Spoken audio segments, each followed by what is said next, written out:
In the area of economic development, just like with any occupation, it has changed in schools of thought and evolution. And in the 13 years that I've been doing economic development projects, we've seen a lot of different changes. But one of the things that we're seeing now more than ever is that aspect of regionalism and tackling some of the issues that we have across the board.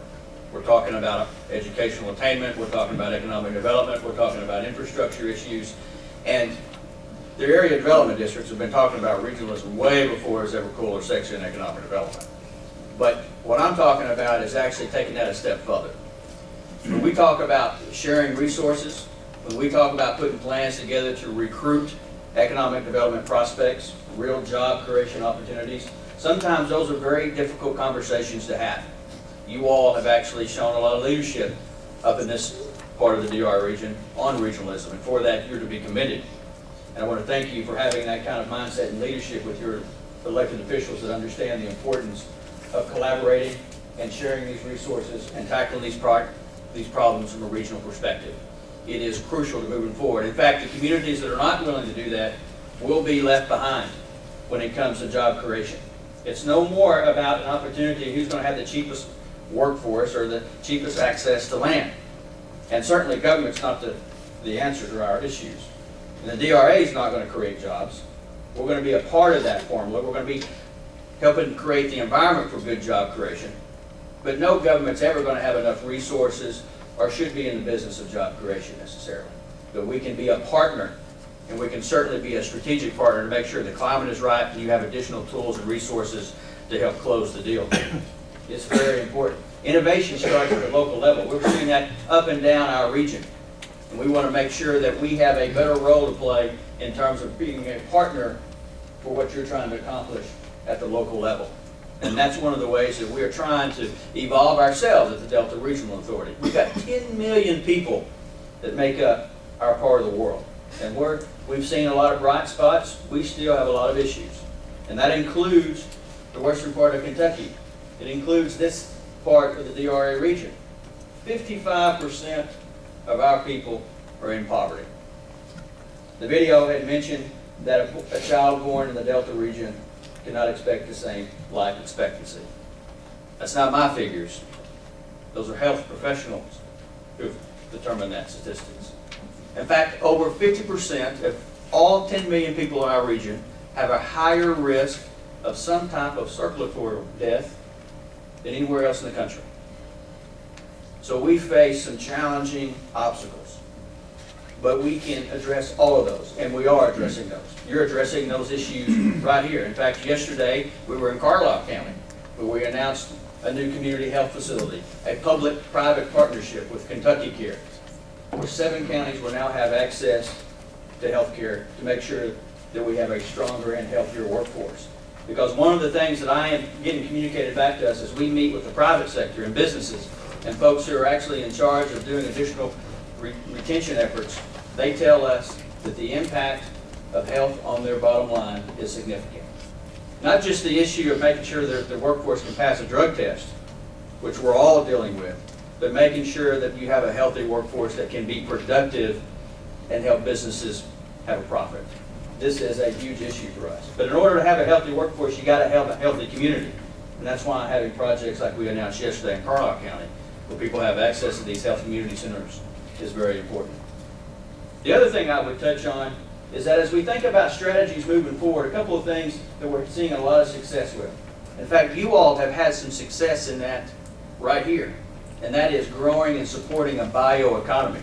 I understand from the judge this morning you've got some fine examples right here in Davis County with the Innovation Center and how to move forward with those types of strategies. And for us, for the DRA region, that is a significant opportunity. Unlike our friends up in the Midwest, whoever can get to the finish line on supporting and growing a bioeconomy, a clean tech economy, a green economy, whatever you want to call it, is going to be a strategic advantage for their area and the entire region. $250 billion was spent in 2010 in the bioeconomy industry. We are setting perfectly. We have some strategic advantage, unlike anywhere else in the country, particularly our friends in the Midwest, to get a hold of this industry and make sure we're putting strategies together to do it. Not just in necessarily biofuels, But I understand one of the examples you all have here is the pharmaceutical manufacturing component. That is a component of the bioeconomy. Component manufacturing is another component. We're seeing it in the middle part of our region. We're seeing the creation of innovative clusters being developed, particularly around wind energy. Now, Arkansas, Mississippi, and Tennessee, they don't have wind, but they now have several industries that are making components for the wind industry. Good jobs, high-paying jobs, high-skill jobs. This is an industry that can have new wealth creation for the entire region and help with job creation beyond anything else that's going on. Putting strategies in place from a state perspective, a federal perspective, and a local perspective to grow and sustain a bioeconomy in the region, I think is critical as we move forward together. And whoever gets to it first is going to be the ones who really can see the benefits from that in their own individual region. Very, very important. And we have some strategic advantage of that. One is that we have the skill sets. Our farmers know how to switch production, crop production, in a moment's notice. They've got the skill sets. They understand how that works. We have the logistic superiority for bio-based industry in this region. We have existing industry facilities, from closed cotton gins to chemical facilities up and down the DRA region. That industry has already told us that it takes far less to convert these facilities into a productive facility than it is to build a new facility from the ground up. We've got that inventory, and we're seeing pilot projects that are being successful more and more every day. This is a huge opportunity, and I wanted to make sure that I talked about it today. The last one that I wanted to hit on is making sure, as you think about how you're moving forward as a community in your economic and community development strategies, and that's making sure that you're putting an emphasis and a focus on your small business development and entrepreneurship. It is vitally important. And they're not necessarily the same. Small business development and entrepreneurship are two different things. Now, they're integrated, and there's some connections, but building a culture for entrepreneurship and small business development is not necessarily the same thing. And you got to make sure you're putting a support structure in place to help both of those. We know that 44% of all the private jobs in this country are supported by small business. In fact, the Kauffman Foundation tells us that over the last 30 years, all new job creation comes from small firms that have been in business less than 5 years.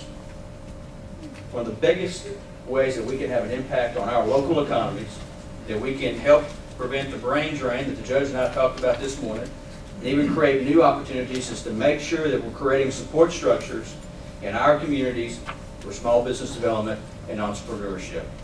Very important in your economic and community development strategy. So important that that's why that we've made it a priority for us at the DRA region, to make sure that we're putting resources aside to help local communities, not to reinvent the wheel, not to come up with a new program, but to support what's already there.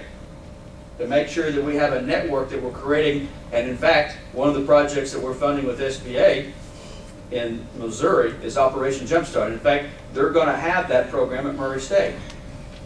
And this is a program that takes individuals through a training. It actually gives them access to seed capital, which for the business folks in this room, you understand that that is sometimes the biggest challenge. They go through this program, they understand how this process works, they get access to the seed capital, and they're very, very successful as a result of it. Those strategies in play have a tremendous impact, immediate impact, from making sure that we can keep the brightest, and who knows, they may be the next Walmart. We've seen that, and we know that these ideas are out there. So having these kind of strategies or the support structure, we think, is very, very important.